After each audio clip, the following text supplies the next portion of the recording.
Ben, techniquement, on devrait avoir au moins 300 athlètes. Et puis, si on va au maximum, là, peut-être 350, 375 à peu près. Et c'est combien de pays représentés? Ça va être environ une trentaine de pays représentés. Et maintenant, du côté du temps, à quel moment ça se passe? Marie-France, juste nous rappeler le moment.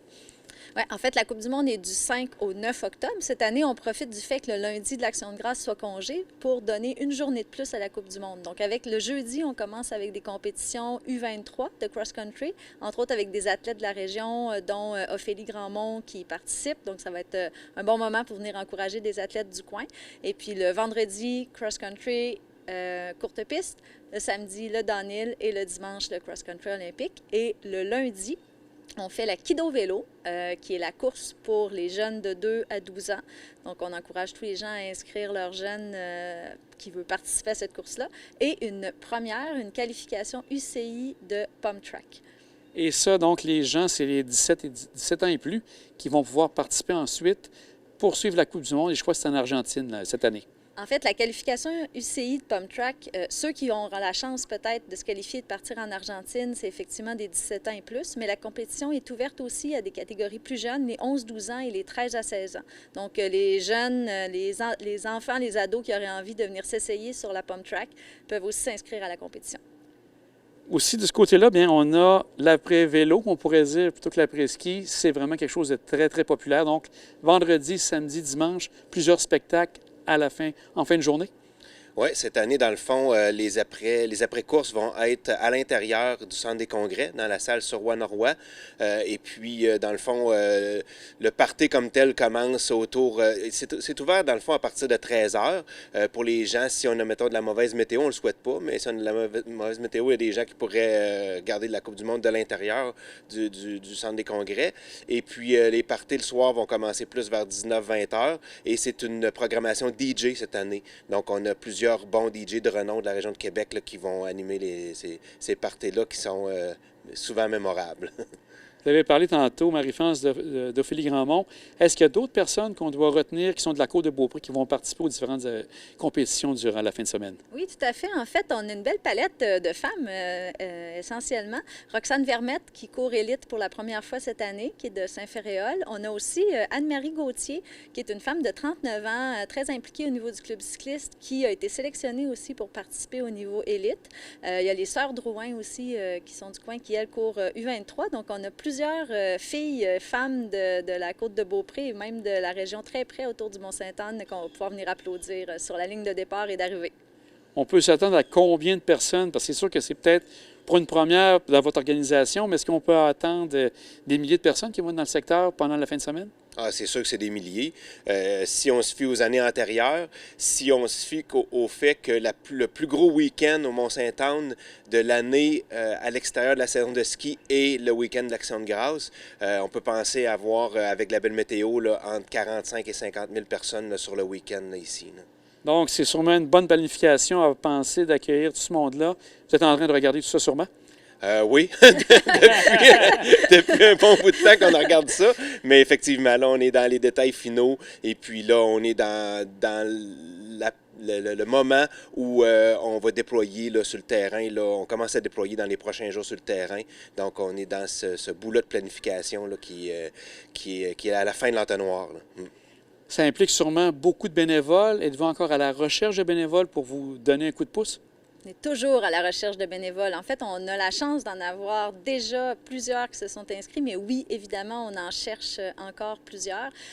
Entre autres, des gens qui voudraient s'associer avec l'équipe médicale, des marshals. Si on a des gens qui nous écoutent, qui sont des jeunes retraités ou des gens qui ont un peu de temps en semaine, il nous faut des gens dans la montagne, des fois relativement tôt le matin, les jeudis, vendredis matin à 6 heures, parce qu'il y a déjà des entraînements. Donc, sur notre site web, Coupe du monde, /MTB, tradunion-msa.com. Je ne sais jamais dans quel sens on le dit. Vous l'écrirez, comme ça, ça va être clair. Mais oui, les bénévoles peuvent s'inscrire et puis il y a encore des places à combler. Vous avez parlé du site Internet. Il y a aussi la possibilité d'aller sur Facebook pour en savoir un peu plus? Oui, tout à fait. On a une page Facebook, on a un compte Instagram. Les gens peuvent nous suivre, Coupe du monde MTB, MSA. Et puis, vous allez nous trouver. La Kido Vélo, les gens peuvent aussi s'inscrire. La qualification UCI de Pump Track, tout ça est en ligne sur le site. Au niveau diffusion, c'est maintenant Warner Brothers avec Discovery qui vont s'occuper de tout ça. Donc, eux vont arriver à quel moment à peu près? S'ils arrivent une semaine plus tôt pour déjà s'installer, comment ça fonctionne? Pas tout à fait une semaine plus tôt. Il arrive plutôt la semaine, au début de la semaine de l'événement, parce que ce qu'il faut savoir, c'est que la semaine précédente, le week-end précédent, il y a une Coupe du monde aux États-Unis, à Snowshoe, et puis l'équipe de Warner Bros. Sont là-bas, dans le fond, pour la production là-bas et ainsi que l'événement là-bas. Donc, la majorité des équipes, là, quelque part comme le lundi dans la journée, vont débarquer ici, et puis il faut être prêt. Au niveau des partenaires, sans tous les nommer, je sais qu'au niveau de la Kido Vélo, il y a des jardins. Au niveau de toute l'aide technique, je pense qu'il y a Vélo Solutions qui est avec vous ici également. Oui, bien en fait, Vélo Solutions sont vraiment assurent la direction de course et puis la construction des parcours. Donc, en fait, c'est toujours un gros travail, évidemment. Après, dans l'ensemble des partenaires, bien évidemment, le Mont-Sainte-Anne, qui est le site hôte de l'événement, le Delta Hotel, qui est notre hôtel partenaire, et puis plusieurs partenaires officiels, Boréal pour les après-courses qui sont présentés par Boréal, Desjardins, vous l'avez mentionné. On a plusieurs partenaires officiels là, qui sont très précieux, puis une liste infiniment longue de partenaires publics, Mouvement Mont-Sainte-Anne aussi qui est très impliqué. Donc, voilà, bon, c'est un événement qui ne pourrait pas exister sans la grande liste de partenaires qui nous soutient. Ce qui est important aussi, quand on vient ici au Mont-Saint-Anne pendant la Coupe du monde, c'est de voir les exposants aussi qui sont sur place, même formule, à même endroit. Je pense que c'était tout près du stationnement. Est-ce qu'ils sont encore là cette année? Définitivement, dans le stationnement, c'est la place pour l'expo. Parce que dans le fond, ce qu'il faut savoir, c'est qu'il y a deux types d'exposants. Il y a les exposants qui sont là commercialement parlant, pour vendre, pour faire la promotion de leurs produits. Puis il y a aussi les équipes. Donc, les équipes professionnelles, ça devient comme des vitrines pour les compagnies de vélo qui représentent, etc., auprès des visiteurs. Donc, tout ce beau monde-là prennent d'assaut presque la moitié du stationnement. Puis ce qui est intéressant cette année, c'est qu'on a ramené l'arrivée puis le départ du cross-country dans le stationnement. Donc, les équipes vont être juste à côté de ça, puis ça va mettre encore plus de vie là, dans cette zone-là, effectivement. Là. Et aussi, bien sûr, au niveau de l'animation, on en a parlé du soir, mais il y a de l'animation qui va se faire sur place, food truck, etc. Donc, les gens qui veulent vivre un événement, on les invite à venir faire un tour ici la fin de semaine d'Action de grâce.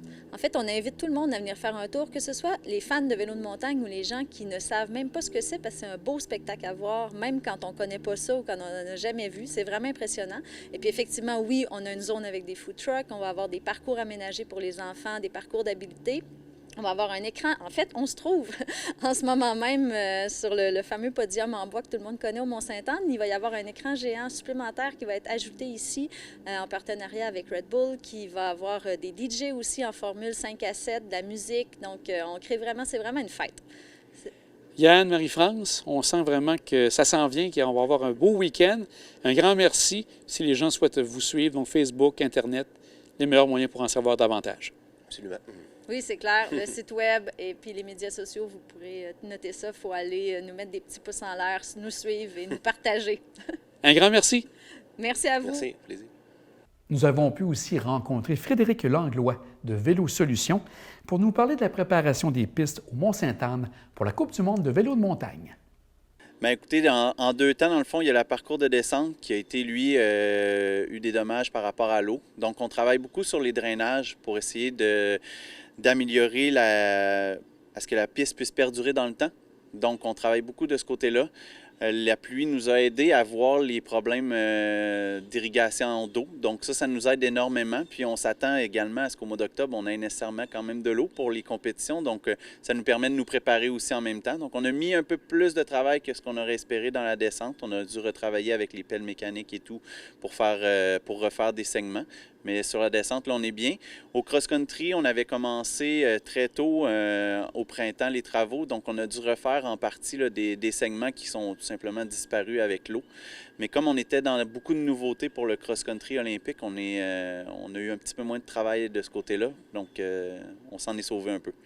Au niveau de la descente, est-ce qu'on demeure avec le même parcours qui fait la renommée du Mont-Sainte-Anne? Oui, on demeure avec le même parcours.